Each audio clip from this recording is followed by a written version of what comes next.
Hello दोस्तों, नमस्कार। मैं आप लोगों को एक बहुत ही प्यारा नाच गीत सुनाने जा रही हूँ। आप लोगों को वीडियो अच्छा लगे, वीडियो को लाइक करें, शेयर करें और चैनल पर नए हैं तो चैनल को सब्सक्राइब करें।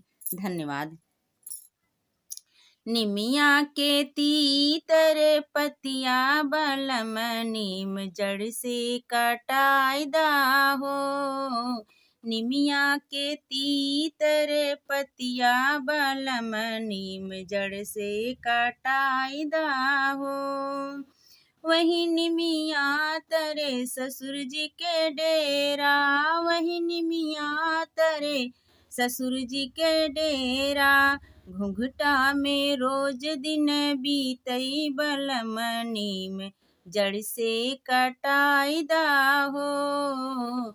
घुंघटा काढ़त दिन बीतई बलम नीम जड़ से कटाईदा हो। निमिया के तीतर पतिया बलम नीम जड़ से कटाईदा हो। निमिया के तीतर पतिया बलम नीम जड़ से कटाईदा हो। वही निमिया तरे जेठ जी के डेरा, वही निमिया तरे जेठ जी के डेरा। जेठ जी के डेरा हो, जेठ जी के डेरा।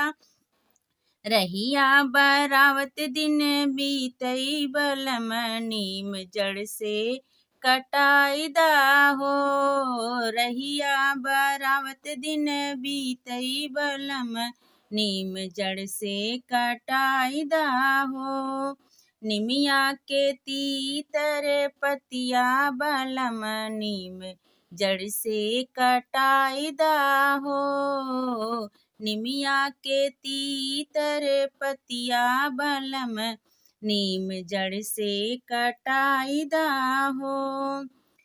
वही निमिया तरे देवर जी के डेरा, वही निमिया तरे देवर जी के डेरा। देवर जी के डेरा हो, देवर जी के डेरा।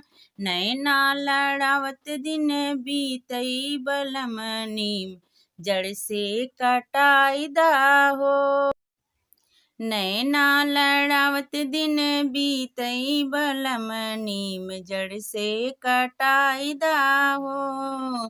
निमिया के तीतर पतिया बलम नीम जड़ से कटाईदा हो। निमिया के तीतर पतिया बलम नीम जड़ से कटाईदा हो।